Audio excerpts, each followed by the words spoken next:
soy Nico. Soy algo así como un asesor espiritual.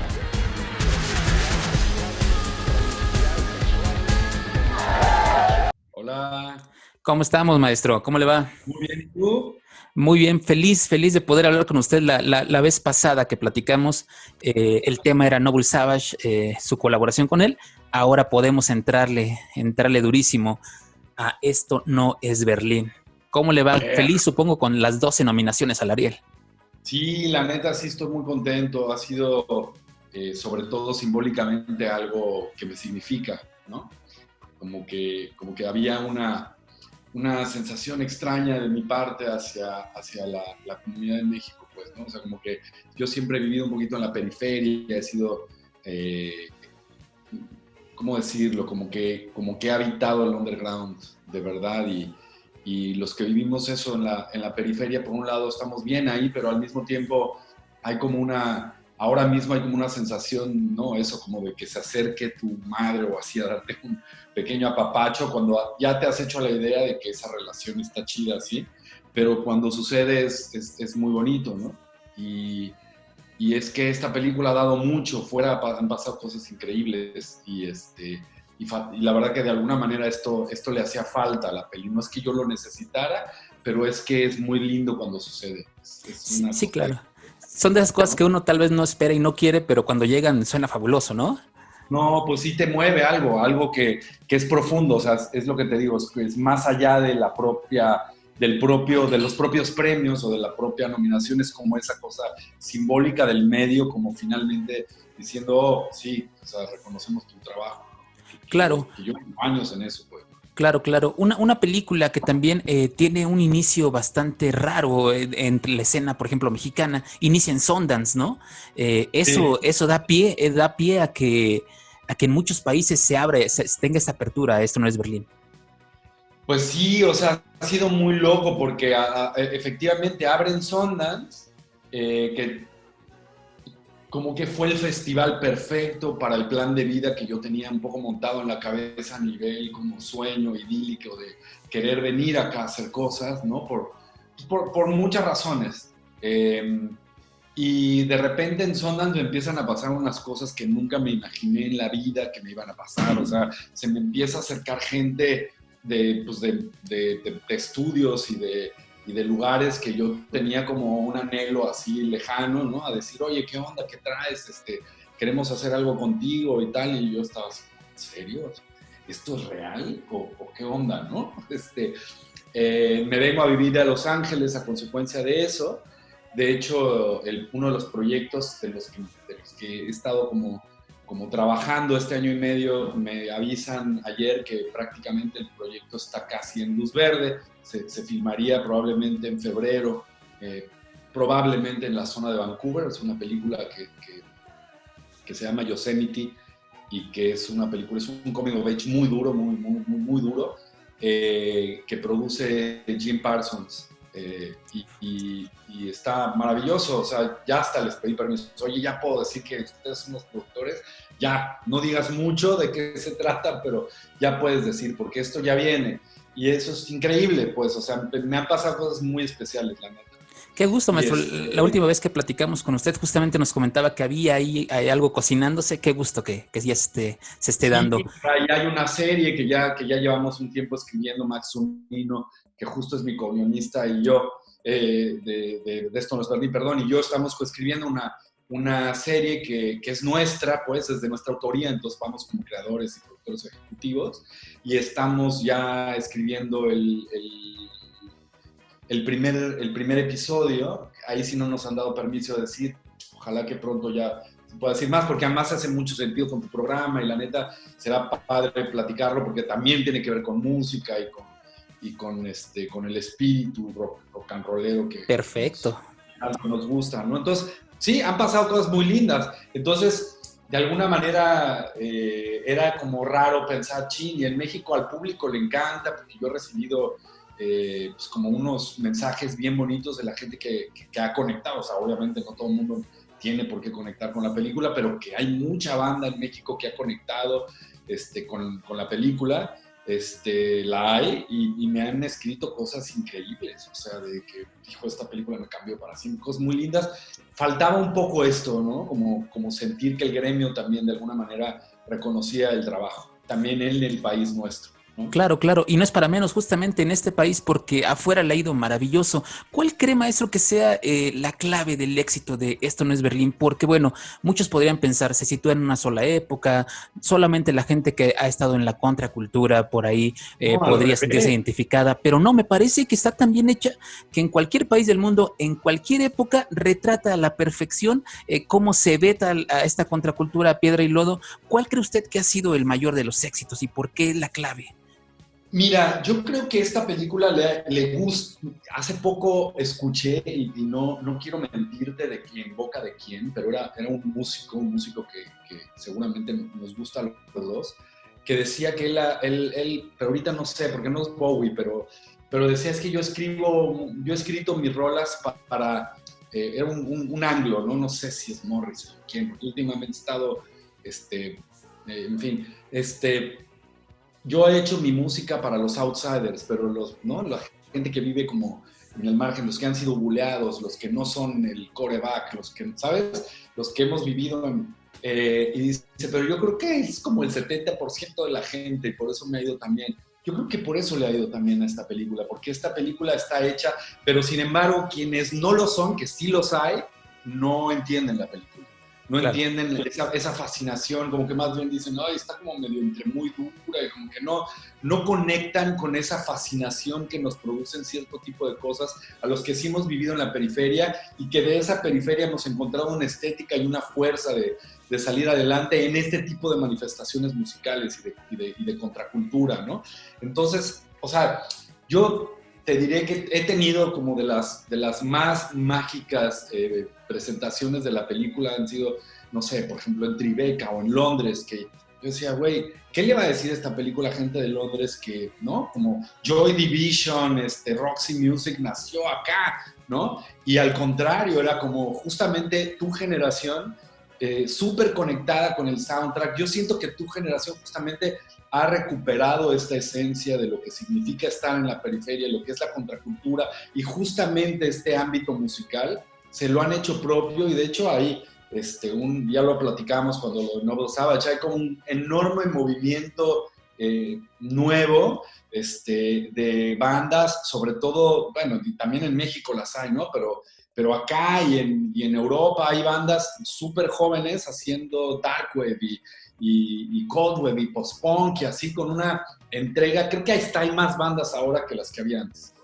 Sin duda. Entonces, creo que es una casualidad importante que la película hable de eso, que también es una película que se suma al esfuerzo de entender en dónde estamos parados, digamos, a nivel de la relación entre la comunidad LGBTQ, y eso qué significa hoy. Y entonces, de una manera no planeada, siento que esta honestidad con la que yo llevé mi propia vida a la pantalla, de repente se encontró con todo ese nuevo rollo. Y entonces, claro que la gente que vivió el asunto de hecho, quien presentó la película en Londres era un tipo increíble, como de mayor que yo, que venía así con un saco de leopardo, y entonces estuvimos hablando de todo el movimiento en los 70s en Londres y tal, pero el público era muy joven y gente que aparte sabía muchísimo de contracultura, ¿no? Ok, maestro, ahora que comentábamos de este porcentaje que tal vez no pueda entender la película, supongo que es este porcentaje que piensa que los 80 fueron Stranger Things, ¿no? ¿Cómo hacer para no romantizar los 80? Pues mira, yo estuve obsesivamente clavado con que no pasara la romantización, y eso desde cómo planeamos la fotografía de la película, ¿no? De cuándo y cómo usar los colores de los 80s, estos rojos intensos y estos azules que además paradójicamente están un poquito de moda. Entonces, ¿cómo no ir hasta ahí? ¿Cómo mantener una especie de distancia que arrojara una cosa muy auténtica, ¿no? Con Diana Quirós, la directora de arte, que por fortuna también está nominada, y Gaby, de vestuario, estuvimos como siempre, y por supuesto con Alfredo Altamirano, el fotógrafo, estuvimos siempre muy cerca, obsesivamente trabajando en todos los elementos para que nunca se pasara de la raya, y creo que tuvo que ver con que como yo lo viví, y todavía esos retratos están ahí en la mente casi como si hubieran ocurrido hace 2 semanas, ¿no? Yo tenía, o me interesaba muchísimo que el público descubriera los 80s, digamos, no solo los 80s, por ejemplo, el performance era algo que me importaba muchísimo, mostrar desde los ojos de aquel adolescente o preadolescente que yo fui y que cuando vio estas cosas fue como, wow, no lo puedo creer, o sea, me voló el cerebro, o sea, eso me sigue significando hoy muchísimo, ¿no? En una época en la que no tenías referente de nada, no podías ver en YouTube, voy a ver a Pina Bausch, a ver cómo es Pina Bausch, ¿no? Güey, la veías y era como, wow, no mames, nunca había visto algo como esto. Cuando vino la Furia de los Bausch a México en el 87, fue como, no es cierto, o sea, ¿qué es esto, cabrón, no? Y eso influyó a muchísima gente aquí y en el mundo, ¿no? Entonces, obsesivamente me fui, o sea, incluso era de que el extra de allá tiene una chama, eso, ¿no? O sea, sí fui muy puntilloso con eso, la neta. Muy bien, y se nota. Maestra, ahora que entramos en el terreno musical, hasta la anoté la pregunta porque no quería que se me fuera. Toda la película va como llevada por la música. De hecho, cuando entran la primera vez a Aztec, suena Roxy Music con Ajá.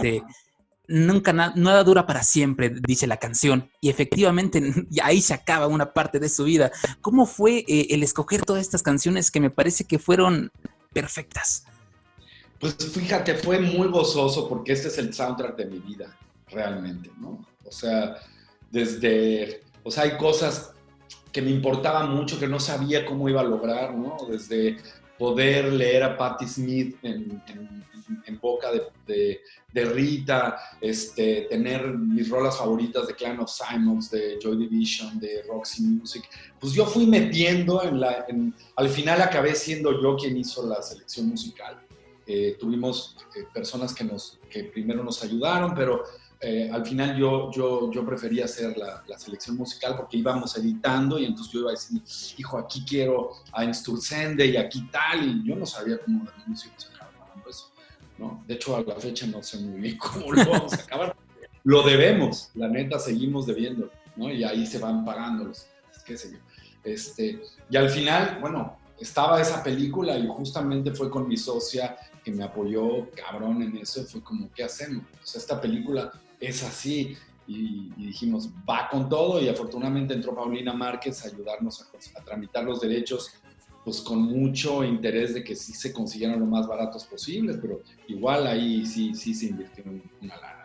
No, pero de verdad felicitarlo por ese trabajo de curaduría. Y otra pregunta que tengo muy específica, esta es una película autobiográfica. El que usted, maestro, salga en la película, yo lo siento ahora que está muy de moda Dark, que viniera usted del pasado al presente a decirte, oye, ciertas cositas que tienes que matar, como exorcizar de ti. Si yo estuviera en esa época, hay una frase que me gusta cuando le dice al protagonista sobre el amor, ¿no? El amor puede doler, pero con miedo, sin miedo, vas, ¿no? Entonces me parece que es como esa matanza de demonios propios, ¿no, maestro? Absolutamente, la verdad es que yo tenía muchas más deudas con ese pasado de las que pensé, ¿no? Y sí fue como un poco como dicen de este lado, un poco coming to terms, o sea, como lograr acomodar muchos de estos antiguos dolores o heridas, ¿no? Que seguían de alguna manera no totalmente sanadas, y fue una muy bonita manera de recuperar esas heridas y también entender que justamente gracias a esas heridas hoy tengo la piel que tengo, y hoy tengo la capacidad creativa que tengo, es mucho gracias a este adolescente que por poco se queda en esos años, la verdad, ¿no? O sea, soy un sobreviviente de lo que viví, ¿no? De eso y de muchas otras cosas que me tocó vivir, ¿no? Y hablando de eso, ¿qué tal vez usted siente que ya viendo la película terminada, editada, diría, híjole, este relato me hubiera gustado también que los protagonistas lo llevaran a cabo, que usted vivió? Ah, pues no, la verdad es que la peli todavía me gusta mucho, quién sabe cuánto tiempo dure eso, pero todavía me gusta. Quizá hay algunas cosas que yo hubiera hecho distintas, a lo mejor al tío le hubiera buscado un ángulo un poquito distinto dentro de la misma necesidad de que fuese un tío sabio y demás, quizá le hubiera encontrado un ángulo un poquito distinto, pero en general todavía me siento bastante convencido con todo lo que la película transmite y desde dónde lo transmite, ¿no? No, sin duda, sin duda. Y finalmente, hablando de la autobiografía, al final le dice el tío, como forma de despedida, esta lección de, pues sí, trabajábamos, yo le di el primer trabajo a tu papá, pero pues me di cuenta que la chamba no era para mí, ¿no? O sea, ese tipo de como de formalismos. Y ¿piensa usted lo mismo, maestro? O sea, usted nunca se dejó como de este reglito es para ti y lo vas a seguir. No, caray, la verdad es que no, por suerte he ido encontrando un propio camino. Eh, Siento que cada vez he logrado estar más cerca de la magia, de la magia de verdad, ¿no? Y entonces he pasado por muy interesantes procesos de alquimia. Me doy cuenta ahora que llevo años pasando por estos procesos de alquimia sin saber que los estaba haciendo, o sea, como de transfigurar energías y situaciones y convertirlas en otra cosa, y que el propio acto creativo que me ha mantenido vivo, porque es lo que me ha mantenido cuerdo, o sea, no he sido una persona fácil para mí mismo, ¿no? O sea, una buena cantidad de las cicatrices originales que yo traía me crearon un rollo en la mente que ha sido difícil, digamos. Pero la creatividad me ha mantenido cuerdo y por supuesto mi propio camino espiritual, mágico, me ha mantenido también en un proceso constante de transfiguración. Así que, pues, está muy chido poder ver las cosas a la distancia y decir, uff, creo que justo ahora estoy empezando una nueva etapa muy potente, cabrón. O sea, en ese sentido, o sea, creo que lo de afuera de alguna manera es un reflejo de un trabajo interior muy chido que se está llevando a cabo y que al final de cuentas está maravilloso poder hacer lo que me viene, porque veo claramente que aquí me viene trabajo muy interesante, pero sobre todo sentir que como mi propio mago, digamos, pronto voy a tener la posibilidad de ser un mejor alquimista. Perfecto. Y maestro, hay una película que marca, que es el título de la película, Esto no es Berlín, cuando llegan y se arma esta discusión de entiendan que esto no es, no quieran ser como ver, esto no es Berlín. ¿Cuál sería el mensaje tal vez para la gente que no logra entender que esto no es Berlín y que el arte viene, como usted lo ha hecho? Decía Truffaut, ¿no?, que muchas de las obras tendrían que ser vivenciales y demás. Sí. ¿Qué nos falta para dejar de pensar que esto no es Berlín? Yo creo que ahora llegamos a Esto no es Berlín, es decir, creo que bueno, de entrada la cantidad de producciones que hay en México, que pues es como el nuevo, yo creo que se verá a la distancia como la nueva época dorada del cine mexicano, la que se ha vivido desde que Ficine entró a funcionar y pasamos de hacer 8 películas al año a hacer más de 100, ¿no? Y que hay voces en la cinematografía nacional súper interesantes. La verdad es que creo que en el cine de autor particularmente hemos visto el surgimiento de un movimiento muy importante, ¿no? Y creo que hay voces muy auténticas y muy mexicanas. También creo que hay tendencias y que ya se encargará la historia de un poco como quedarse con las manifestaciones más auténticas, dentro de todo lo que hay en el panorama. También el cine de autor se puede volver un cine de tendencia, ¿no? Pero dentro de todas las voces seguramente quedarán algunas que serán de las voces de los cineastas mexicanos más importantes en la historia del cine mexicano. No tengo la menor duda. Y creo que estos Arieles en particular, volviendo al tema, lo reflejan un poco, porque hay un poco de todo, ¿no? Es un poco el panorama contemporáneo del cine. O sea, las 3 películas más, con más nominaciones son una película claramente de un corte autoral, muy en la tendencia de lo que viene siendo el cine de autor, con casi no actores, con una fuerza muy, muy, muy tremenda, que es la película de Frías, ¿no? Luego esta película, que es un híbrido, que es un espacio en el que yo me pretendo mover en las próximas películas que haga.